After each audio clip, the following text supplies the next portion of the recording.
Bonjour à toutes et à tous, c'est Cinéphile et bienvenue dans ce premier épisode de Cinéma. Et oui, et aujourd'hui on attaque Tucker et Dave versus Evil, où Tucker et Dave fight le mal.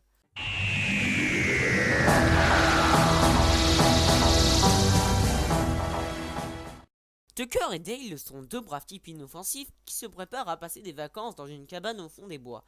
Leur problème, une bande d'ados, nourris aux légendes urbaines, campe non loin d'ici. Je tiens à préciser que Tucker et Dale ne savent pas qu'ils sont ici. Et vice versa, car les ados non plus ne savent pas qu'ils sont là, mais ils ont déjà rencontré Tucker et Dale au supermarché. C'est compliqué.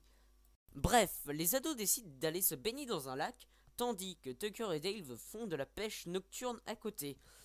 Et ils savent toujours pas qu'ils sont là. Et une dénommée Allison se noie. Tucker et Dale les voient et la sauvent. Les ados les voient et de leur point de vue, ce n'est pas la même chose. Oh non! Ils l'ont enlevé!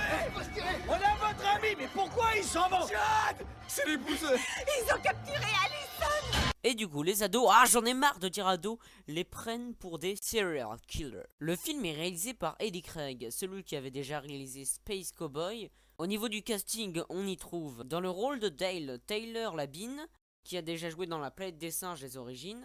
Dans le rôle de Tucker, on y trouve Alan Tudyk, qui jouera bientôt dans Rogue One, le prochain film Star Wars. Et dans le rôle de Chad, Jess Moss, qui a déjà joué dans Destination Finale 3. Et qui n'arrêtait pas de m'énerver puisqu'il avait la même voix que Kick-Ass. Et ces acteurs sont excellents dans leur rôle.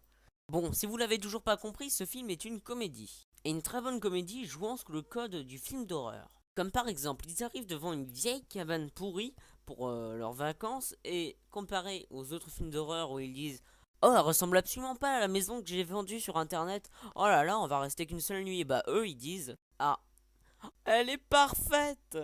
La musique est cool, mais pas mémorable. Elle retranscrit très bien les personnages de Tucker et Dale.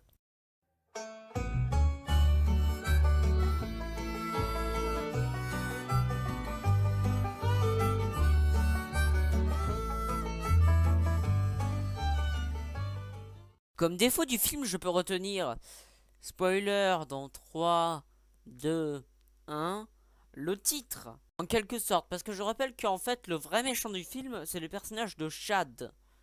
Vous vous rappelez? C'est lui. Tiens, et pendant qu'on parle de ce personnage et qu'on est dans les spoilers, je peux dire qu'il joue très bien le psychopathe. Bon retour à ceux qui viennent de revenir à la vidéo. Et ceux qui veulent vraiment, mais vraiment pas être spoilés, vous repartez tout de suite.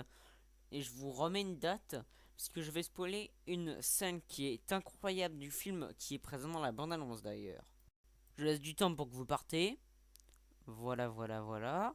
Alors, une des meilleures scènes du film, c'est quand même l'attaque des ados. Elle est géniale. C'est comme par exemple, il y a l'ado qui arrive avec son bout de bois pointu, et il trébuche et il s'empale lui-même. Pendant que Dale est terrorisé juste à côté. Sinon, il y a une autre scène qui est très bien, qui se passe en même temps, donc c'est la même scène, donc c'est pas grave, où Tucker est en train de broyer du bois, et qu'un ado fonce sur lui avec encore son bout de bois et lui saute dessus, la tête pour la première dans la broyeuse. Un autre point du film qui est très très bon, ce sont les quiproquos. Comme par exemple, après que Tucker et Dale aient sauvé Allison, Dale fait une partie de jeu avec elle, genre échec. Et les ados rôdent dans les bois pour sauver Guillemet Allison.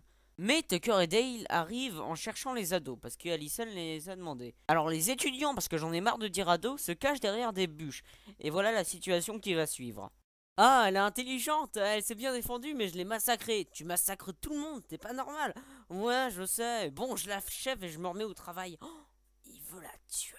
Parlons un peu des personnages, un petit peu, on va y revenir après. On va parler surtout au niveau des ados.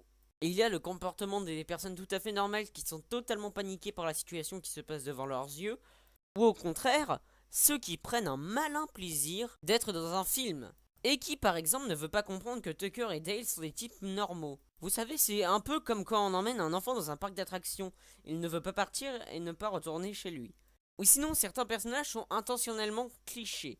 Comme par exemple la grosse blonde qui marche en talons dans la forêt avec son petit sac rose, habillé tout en rose, qui crie à la vue de n'importe quoi.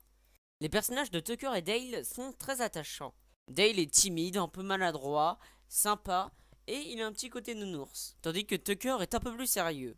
Les effets spéciaux, parce que oui, on n'en a toujours pas parlé, sont bons.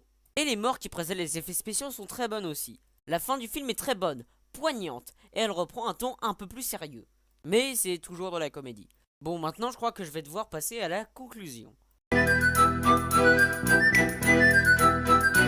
Ce film est très bon, c'est une très bonne comédie, il respecte très bien les codes de films d'horreur. L'humour est présent et drôle dans le scénario autant que dans la parole, entre parenthèses quiproquo.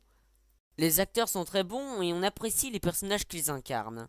Ce qui me fait donner à ce film une note de 8 sur 10, ce qui en vaut largement la peine. Vous savez, je rêve d'un monde. Un monde où tous les films de comédie sont aussi bons que Tucker et Dale fight le mal. Mais enfin, cette critique est à présent terminée, n'hésitez pas à liker, partager la vidéo, et surtout à vous abonner à la chaîne. A bientôt pour de prochaines critiques.